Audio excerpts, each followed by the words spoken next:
A part of this video is essentially a lab session. If you're more interested in the technicality, jump to this time. A couple months ago, I started working on this craft. MH60/HH60 Pave Hawk is a 4-blade, twin It was going so fast indeed it seemed easy. While crafting it, I thought of ways of using parts I didn't know of. Scratched my head, making up the hardest systems in the easiest way I could think of so I remember how I did it. It was almost done a couple weeks in, but then I started detailing. You see, detailing in JUNO New Origin is as hard as you want it to be. You can make your craft plain, look good at a glance, or from a long distance, or from a specific view. But you can also be cocky and choose to make it as real as a picture. Guess which one I chose to do? Now, when you make a custom craft, it's not much of a problem. Your imagination is the limit, but when you have in your hand the replica of a craft developed in 75 months of time, well, you have to work with this.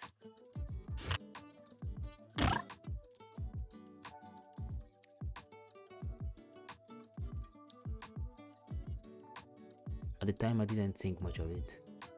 As long as I get to finish it, it will be fine. But then came the abysmal frames. I didn't take into account the rendering toll the part count might take when I started, and by the time I figured, I couldn't drop the work I've put into it. So I decided to wait until my PC upgrade. I went from this to this, opened the game and...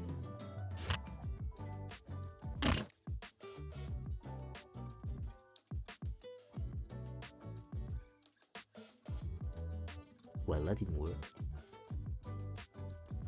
From here it took a couple days to get back into the mindset to finish the craft, but here we finally are. Just to say, I didn't think far enough when I posted this. I've made a severe and continuous lapse.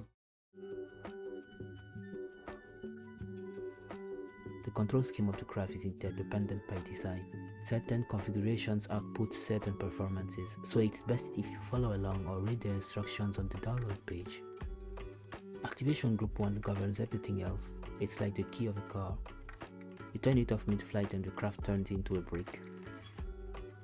Activation group 2 activates the rotor system and the VZ logic. Activation group 3 provides roll trim.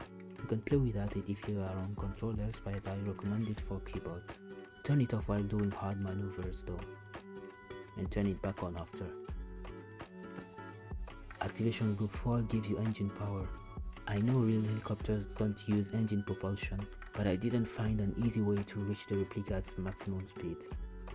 Activation group 5 and 6 is for a auto hover script on VZ. They turn activation group 4 off automatically and make the craft hover.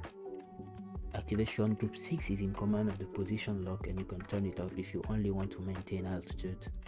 You can still decrease altitude while on this mode with the throttle, but you cannot increase it.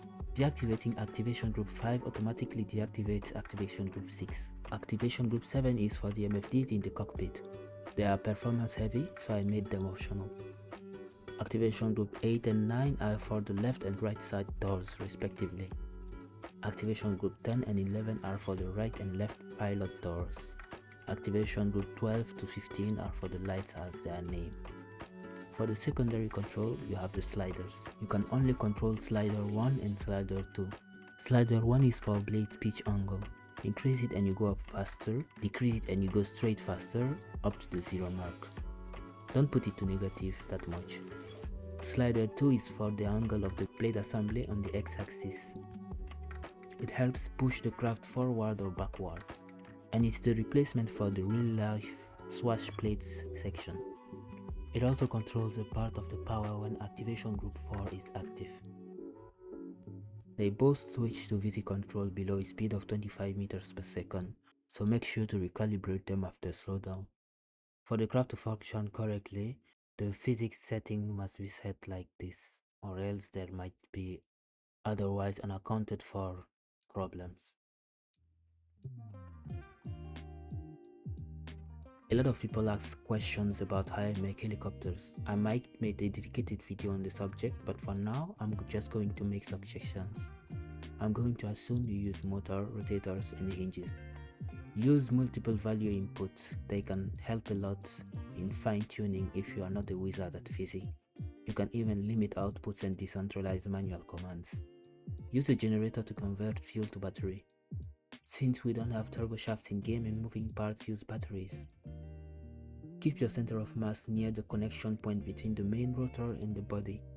Don't shy from using gyroscopes on heavy helicopter for control assist.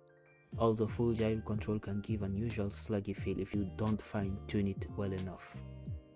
Also, keep in mind that helicopter controls are most of the time delayed in real life if you aim for a tour feeling. Only a couple of small helicopters are very agile. Make the blades from shrink-down wings. They give more lift and are more efficient. Just make sure to lower their mass in Tinker. The rocket command pod configuration is better for helicopters than the plane configurations. You can make your own iteration on swash plates. It's hard to replicate real-life bearing in JUNO as we don't have friction or kinetic transmission parts, so you can simplify the ideas behind real-life example. That's all I can give right now. There's much more tips I have to give, but it's been a year since I've used most of them, so I have to rework my skills so not to give wrong or inconsistent information. Keep yourself notified for when I finish working on that video. For now, I have to go make an egg. A killer egg.